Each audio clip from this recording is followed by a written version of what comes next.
Good morning, adventurers. My name is Ben, and welcome to a morning show where I sit around, drink some tea, and we talk about D&D. Oh, God, that's hot. That was hotter than I expected. First off, on the docket today, I want to clarify something that I said in yesterday's video. I said that I would be switching over to Twitch whenever that became a possibility for me. I want to be clear that I will still be posting all of those streams onto YouTube, potentially even live streaming to YouTube as well.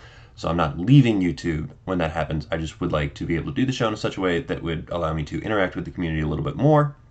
So when that happens, I will likely transfer over to that platform and then continue to put all of the videos up on YouTube so that people can get to them just as easily as they can now.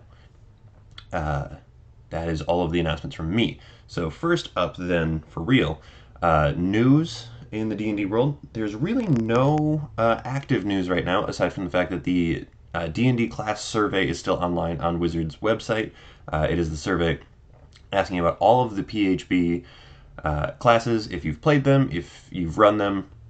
They're asking you to go in and review them in such a way so that they can potentially rewrite them. Usually, when they do this sort of thing, it is so that they can do a big rewrite or a big overhaul of something, which has led a lot of people to speculate that we're getting a revised player's handbook, a 5.5 edition. A couple people are saying we might be getting a 6th edition out of it. I don't think we are, but I do think that we are looking at a revised PHB coming out. Probably not this year. Well, not probably not this year. Almost definitely not this year, but maybe mid 2022, which would be awesome because there are some things there that are just lacking now that we've had, a number of years with additions being put into the game. The original subclasses have started to fall behind in a lot of different ways. Moving on from news, streams that are happening today. I actually do not know of any that are for sure happening today. Normally, there is a stream called the C Team on the Wizards Twitch channel that happens on Tuesdays. I'm not positive if they're happening today or not. I believe that they are. So if you know of any streams that happen on Tuesdays regularly, let me know. I would love to be able to put them in the rotation so that I can get a big working calendar going so that I can deliver all of that information to anybody that's watching so that I can direct people towards those streams. Moving on from that, today, the first day of a real show, the first day of actual topic, I thought, what better topic for a Dungeons and Dragons show to talk about on its first day than dungeons? So we're going to talk about some dungeons today.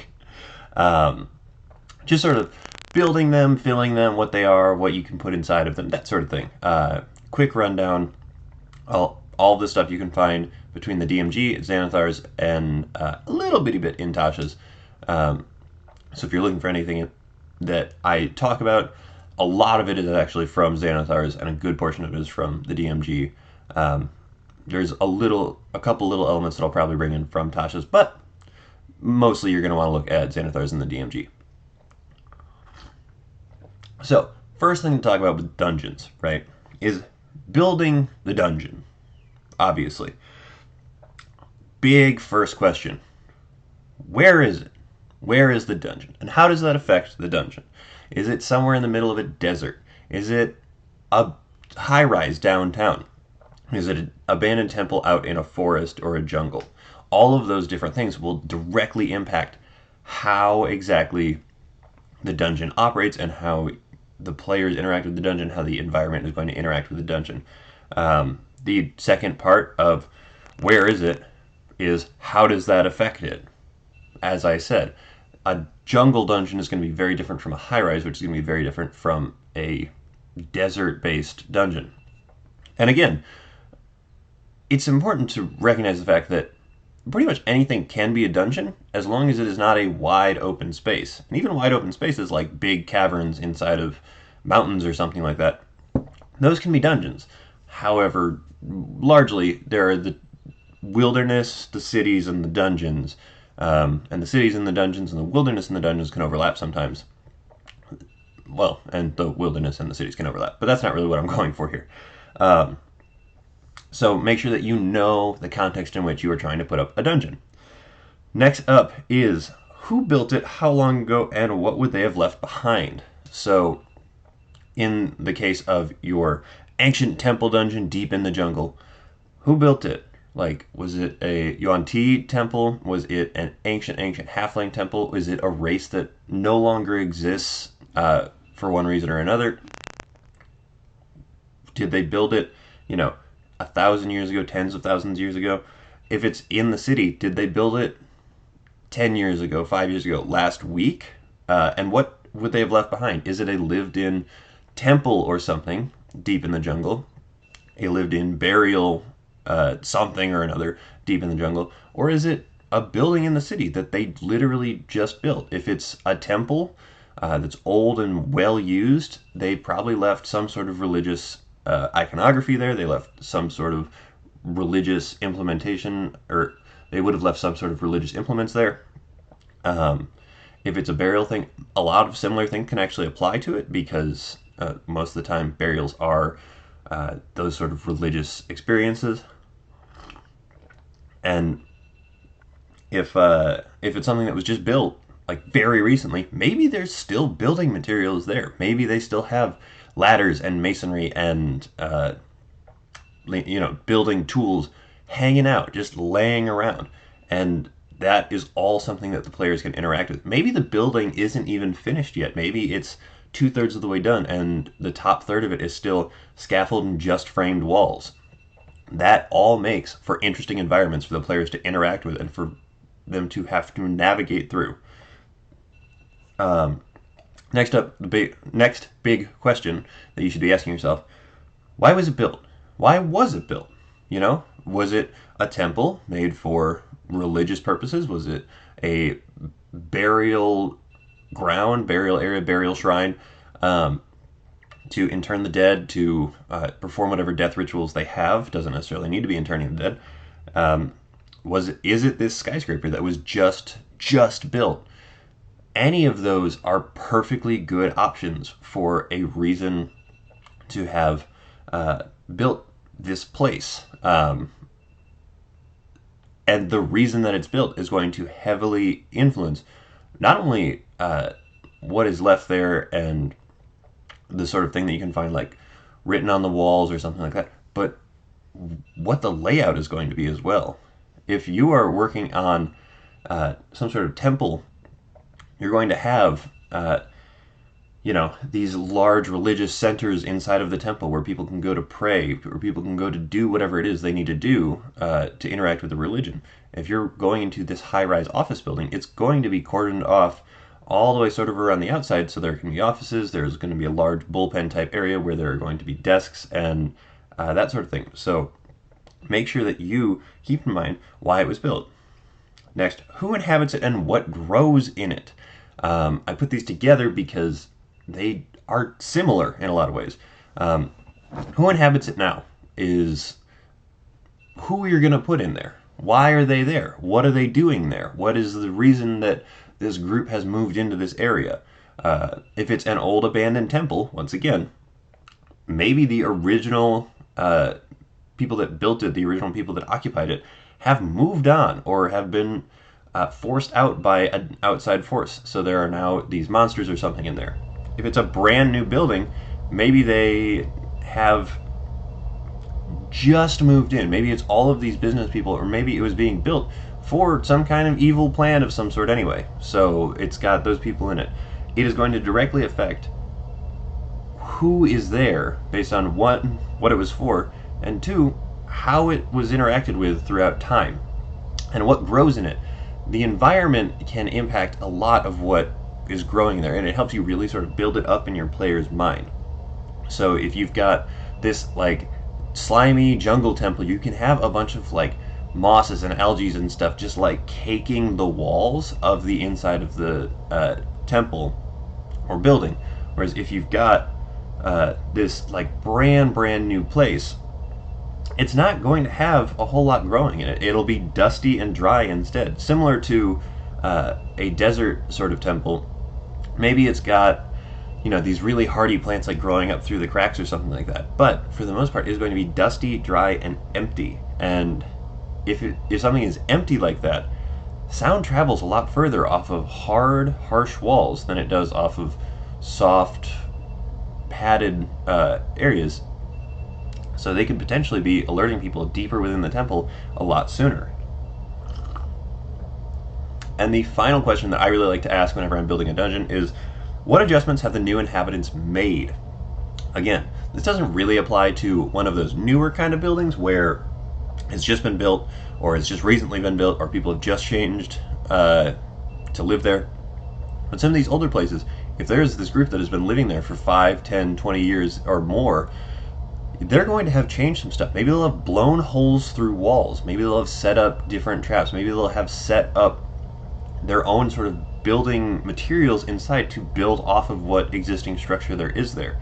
And when you do this, a lot of times it's great to either make a point to talk about the fact that the architecture is distinctly different or the architecture is eerily similar. Like if it is an old dwarven temple that they've been driven out of and the temple was left abandoned for hundreds and hundreds of years, but then more dwarves come back and they continue in a similar style but with a modern update to it, that's cool.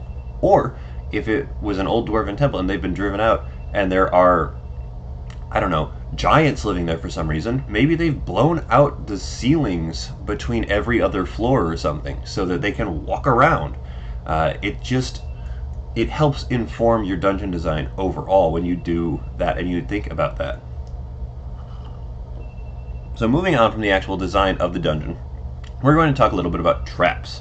There are two distinct kinds of traps that are laid out in the books, and they really do kind of cover the majority of traps, with the exception of like people traps. People traps, in my mind, the way that I call them, that's not what they're called in the books, are the ones where either enemies set them off specifically, or they are enemies that are set off specifically. And even those kind of fall into the second category of traps between simple traps and complex traps. First up, we're going to talk about simple traps. They're easy. They're the ones that everybody knows and loves. There are 3 different difficulty levels that the books lay out associated with any kind of trap, but especially simple traps, just because complex traps are complex. The 3 different types of difficulties that are directly tied to the tiers of play, by the way. So there is a very, very distinct grading system as you move through the game. A trap that was once considered deadly becomes not so deadly when they reach higher levels. Those 3 levels are moderate, dangerous, and deadly. The moderate traps have a average 10 DC plus 5 modifier. Dangerous traps have a 15 DC plus 8 modifier, and the deadly traps have a 20 DC plus 10 modifier. Simple traps are called simple traps because they are simple. Shocker, I know, right? They operate on a trigger, effect, resolution sort of system. There is a trigger that happens, then there's an effect that happens, and then you resolve the effect with whoever is involved in it. These are things often like tripwire traps, things that set off, a poison dart or something. A poison dart's a good example of a usually pretty moderate trap, unless you have ramped the poison way up. But it's a really good example for this one because it is very straightforward. Trigger is a tripwire, you crossing some sort of threshold, something like that. The effect is the poison dart being shot out of the wall. And the resolution is resolving the saving throw that is needed from the effect that has happened. So oftentimes with something like a poison dart, it'll be a dexterity saving throw. If you pass, you get out of the way. If you fail, you get hit with the poison dart. That's pretty much it. That's all it is. It's really straightforward. These traps are found almost always via mundane or magical means, which means that spells like Find Traps, they work great. I know, that's a shocker, right? But oftentimes you can make investigation checks have passive perception up looking for something.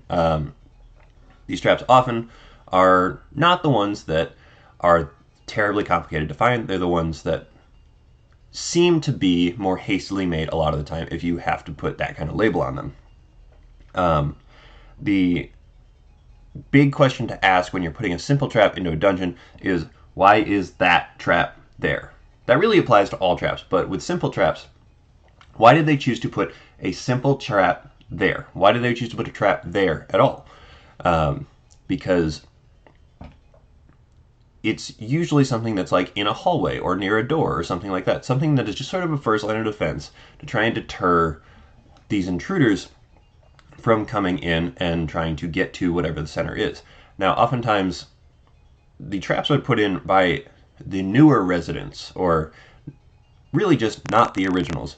Not to say you can't have the original people put these sort of traps in there, but a lot of times, they're not the ones that put them in there because they want to walk through their temple or their shrines or whatever and not have to worry about avoiding tripwires from poison darts. So think about why probably the new people put those traps in there. Next up are complex traps. These are specialized traps that have many different phases, but they use the same general moderate, dangerous, deadly rating system as simple traps do, so that's helpful. The thing about the way that these work, while yes, they have a trigger effect resolution, overall is that their triggers and effects are tied to initiative instead. This is where these become these like multiphasic sort of traps that they have to operate through. The trap, depending upon what speed you want the trap to operate at different initiative counts. Slows usually operate around 10 initiative, fast usually operate around 20 initiative, and very fast operate on initiatives both 10 and 20. So they would get 2 turns in a round. And the goal with these traps is to actually create like this multi-layered puzzle solving experience for the players as their lives are being threatened. They're adventurers, is what they do. The dynamic elements of traps, or the dynamic elements of complex traps, are the evolving parts of the trap's function, and those are the ones that are tied to initiative. So these are the things that happen as they're moving their way through this initiative count. The constant elements of dynamic traps are the static parts of a trap's function. Those are the ones that are always on and just continue no matter what the initiative count is. A disarming attempt of these traps takes more checks than simple traps because there are more parts to it. So a disarming attempt for a simple trap might just be a Thieves' Tools check, turns it off. A disarming attempt for a complex trap is probably going to take anywhere from 3 to 6 different successful ability checks to actually get the trap to turn all the way off. One of my favorite examples of this, because it is the most straightforward, there's really only one extra element that you need to worry about, is the Sphere of Crushing Doom. This is presented in Xanathar's Guide. There are other way more complicated ones presented in Xanathar's Guide as well. Definitely recommend checking those out. They're really, really cool. But the Sphere of Crushing Doom is a Raiders of the Lost Ark style giant boulder thing that rolls down and tries to crush everything down a long hallway. The way that it works is that it picks up speed every turn that it has, right? So it picks up speed as it keeps going. And as it keeps going, it increases damage because it's picking up that speed. And so as it gains speed, it deals more damage to stuff that it runs into. And now you might be asking, well, just get out of the, or you might be saying, just get out of the way, then you don't have to deal with it. That would be true, except for the fact that at the bottom of the ramp that this sphere goes down, a portal opens up and teleports it back up to the top, maintaining its velocity, and sends it careening back down the exact same hallway. So, it is a race to get to the top or try and stop this sphere. As soon as the sphere is entirely stopped, it is considered done. I personally, if I were running this, would run it to the point where like 3 successful consecutive strength checks to hold the sphere would be enough to get it to stop moving. you would be taking the damage each turn you're doing that. So the first one you would take full impact damage, and then the next one you take this. I would say you would have the speed, so you'd be taking half as much, and then you'd be taking half as much again on the next one. But once you hit all 3 of those successes in a row, you have successfully stopped the thing. You can also build up like a wall of force or something, which I would say would have like a bounce back effect, something like that. If you can manage to dispel the portal, the rock just sort of like goes away and then it's gone. But as demonstrated with this one, and trust me, every other complex trap, way more complicated than that one. But as demonstrated with it, maps are your friend. This is a very straightforward one, and I would be very, very hard-pressed to try and run this without a map, at least for my reference, because spacing is everything when you are doing a complex trap with your party. They need to be able to tell where they are in relation to the actual threat of the trap. Otherwise, they're going to accidentally put themselves somewhere that is going to get them badly hurt most of the time. Because one of the big questions you have to ask yourself with one of these complex traps is, what warranted putting a complex trap there? Because these are significantly more dangerous than the simple traps. So what warranted putting in all the extra effort to create this magical or mundane, but most of the time it is a magical trap that is protecting something. And because of that, the players are risking their lives to exist in the same space as this trap for as long as they do. So what warranted putting that there? What warranted having that extra bit of protection in that area? Why did they need to do that? If you can answer that question, then you are set for having a complex trap there. And with building these, it is kind of straightforward. Make sure you have elements that you think through. We talked about dynamic and constant elements. Just determine what you want those to be. If you don't want to have a constant element, don't have a constant element. A dynamic element is fine. If you don't want to have dynamic elements, I would say have a multi-layered constant element that like builds on itself as it goes, like picking up speed or something like that. And complex traps are definitely going to be rarer than your simple traps, just because they take so much more effort to actually put up. But with either kind of trap, the thing you have to remember, the thing you have to think about is that you really, really need to not oversaturate your world with traps. If you oversaturate your world with traps, then they become less meaningful. And if they become less meaningful, then they're just not as fun. Then they're just another mechanical thing that the party has to get through in order to get to where they want to get. Surprise your party with traps. Don't put in 50 different simple traps every single dungeon. Put in a couple of good ones so that you keep them on their toes. If you've only used single traps to this point, throw in a good complex trap to really make them think. Catch them off guard with that. People really enjoy that. Like, the point of the game is the problem solving, the collaborative problem solving of the whole thing. So really play into that. Make it something that just the rogue can't always just undo with his thieves tools, and you're in for a really entertaining session. But also be open to the creative ways that they want to totally destroy and disassemble your trap. Because if you're not, then it's just not going to be that fun for anybody. You have to really think about how the traps work so that you can be ready for their attempts at it, because they don't know exactly how it's designed. They'll just try and break it or something like that. But that is all I have to talk about with traps and dungeons. I really hope you guys enjoyed it. Thank you so much for tuning in to this first episode of Good Morning Adventures. Come back tomorrow where we will talk about the second half of Dungeons & Dragons, the Dragons. But if you guys enjoyed this, please subscribe, follow along so that you can make me a part of your morning routine. And I really appreciate you guys coming. Until next time, keep on rolling.